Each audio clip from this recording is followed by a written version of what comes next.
Olá, boa tarde. Eu venho através dessa aula auxiliar os alunos do curso de psicologia na anamnese. O roteiro, anamnese, que é o exame clínico psicológico.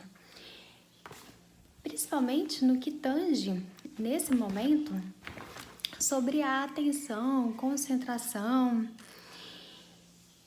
E esse estudo, ele já vem sendo desde 1875, com o Fichtner, com os elementos da psicofísica, bem como também de William James, de Wundt, ou seja, desde de quando a psicologia ela trouxe uma fundamentação mais científica, já se estuda essa reação psicofísica da consciência, da atenção, da percepção, da concentração em reação desses estímulos sensoriais e perceptivos. Então, até hoje, é campo de estudo da psicologia e logo a gente busca compreender melhor a partir dos conteúdos dos processos cognitivos, dos processos mentais, atenção, concentração, entre outros itens que a gente vai estar discorrendo.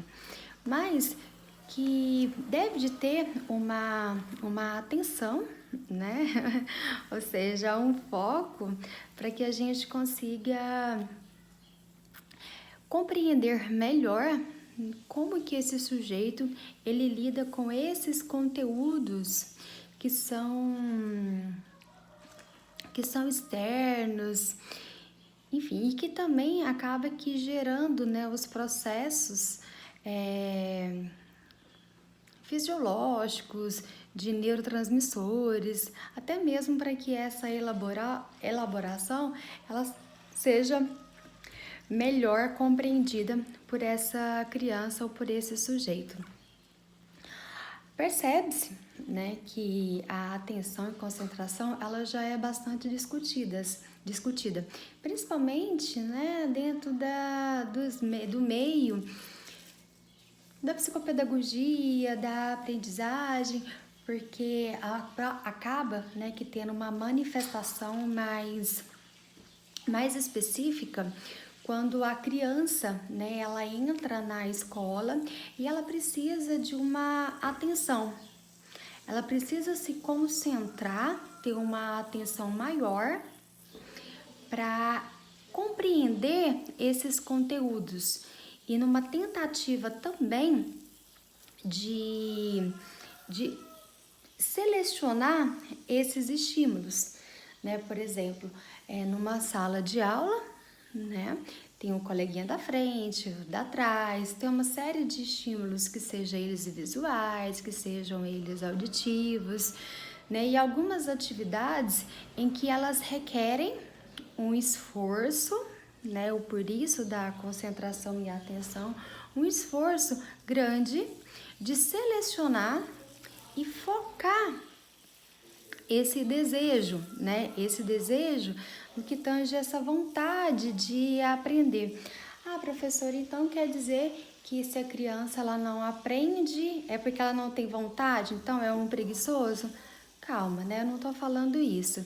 Mas quando se tem um desenvolvimento na área da atenção e concentração, é preciso elaborar planos de curto, de médio e de longo prazo. Porque essas funções, elas precisam ser reorganizadas, elas precisam ser bem estimuladas, a fim que possa despertar o desejo da criança, ou mesmo do próprio adulto de estudar, ou mesmo de trabalhar. Então, tem que chamar a atenção, Por isso, dessa atenção e concentração. E para isso, na psicologia, a gente tem alguns testes também, que auxilia nesse processo de avaliação psicológica, de psicodiagnóstico, que ajuda nessa identificação.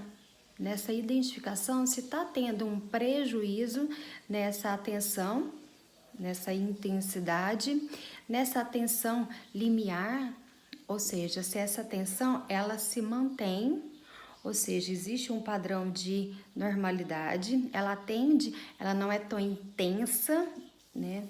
Essa intensidade, ela pode prejudicar, por exemplo, numa criança onde ela seleciona, né, toda a atenção e concentração para um determinado estímulo. Acontece em alguns casos, por exemplo, de autismo, em que toda a atenção dela é somente para uma determinada área. É como se a criança ou o adulto ele só soubesse, né, e só interessasse esse tipo de assunto, esse tipo de conteúdo. Então, essa atenção, ela é interessante e importante com que essa intensidade ela não seja muito, né? Ou também que ela não ocorra. Por exemplo, no caso de TDAH, onde o déficit de atenção, ele é alto. Então, existem os casos aí de mais, né, e de menos. Então, a atenção limiar é aquela que se mantém, né? E se mantendo, auxilia nesse processo cognitivo. Atenção seletiva é essa capacidade de selecionar a atenção e o foco que você quer dar.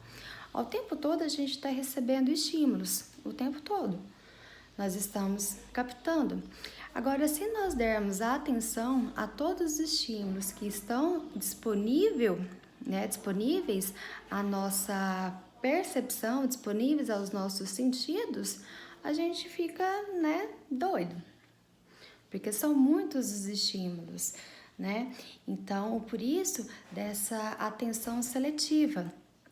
E nós, né, selecionamos esses estímulos a partir dos nossos desejos, a partir das nossas vontades. Então, é importante que tenha essa compreensão, né, desde que isso também não seja nenhum problema neurológico, a ponto de ter essa disfunção nos neurotransmissores ou algum tipo de comprometimento neuronal. Então, para que esses desejos e essas manifestações elas sejam melhor treinadas ou melhor codificadas, enfim, né, pelo sujeito. E que assim ele possa estar utilizando a atenção ao seu favor, né, ao seu favor. Então, tem essa premissa.